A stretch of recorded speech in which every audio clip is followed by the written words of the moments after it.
তুমি পৃথিবীর যত বড় শিক্ষিত হও না কেন, পৃথিবীর শ্রেষ্ঠ শিক্ষিত কিন্তু তোমার কোরআন শিক্ষিত। কোরআন তুমি শেখনি, যার কারণে সমস্ত তুমি লেখাপড়া সমস্ত কিছু সব কিন্তু তোমার ওর কাছে স্যালেন্ডার।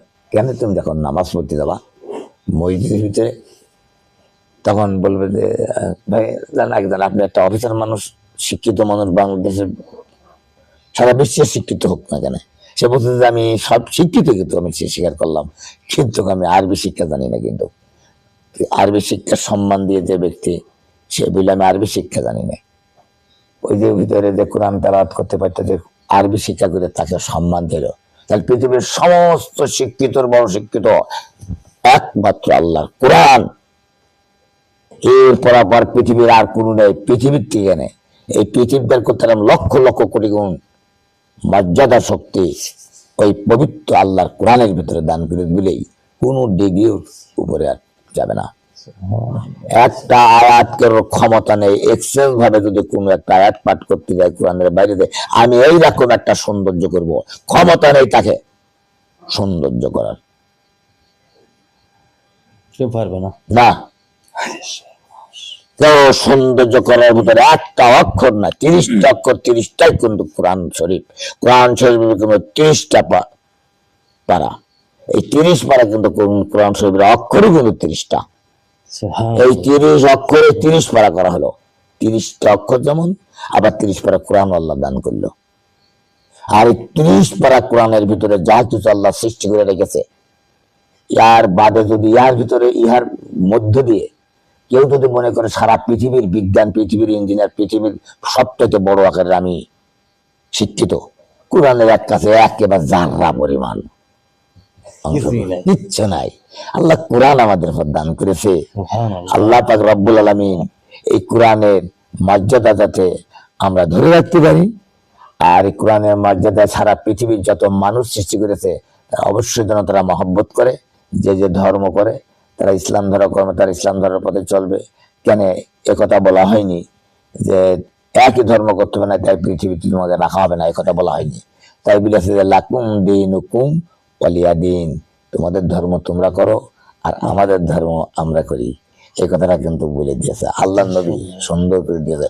তোমরা তো তোমাদের ধর্ম নিয়ে তোমরা থাকো, ওদের ধর্ম নিয়ে ওরা থাকুক, কিন্তু তোমার বলা হয়নি যে আমাদের বেধর্মকে আমরা ধ্বংস করে দেবো, না না না, কখনো মনে করো না।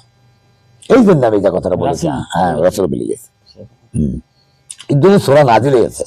এই সূরাটার নাম হলো, যেমন বললাম, কুলিয়া আইয়ুহাল কাফিরুন লা আবুদু মা তা'বুদুনা।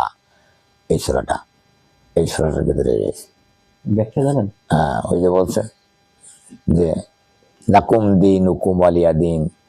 যখন রাসূল সাল্লাল্লাহু আলাইহি সাল্লাম আবু জেহেল দেখিয়ে বলছে যে মুহাম্মদ, যাক তুমি আমার ভাইস্তে, হ্যাঁ ভাই, তবে দুইটা ধর্মই থাকা যাক, তোমারটাও কমা নাই আমারটাও কমা নাই, দুই বাপুর এই ধর্মই থাক, এটাও চলবে ওটাও চলবে।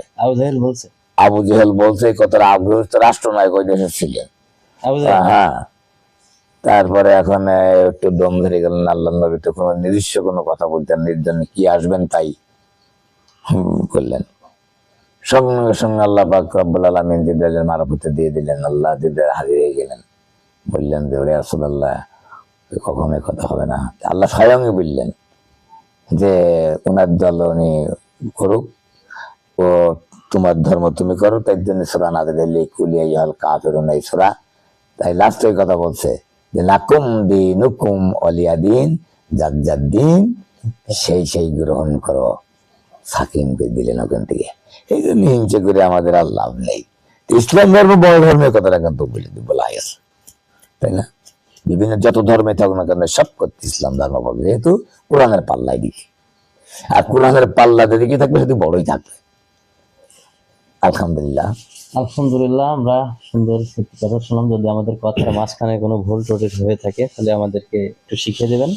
আমরা আসলে চাচা ভাইস্তে হ্যাঁ, আমরা গল্পই করছি, দেখা যাচ্ছে মাতান মতন একটা গল্প। সবাই ভালো থাকবেন। আলহামদুলিল্লাহ। আসসালামু আলাইকুম ওয়া রাহমাতুল্লাহ। ওয়ালাইকুম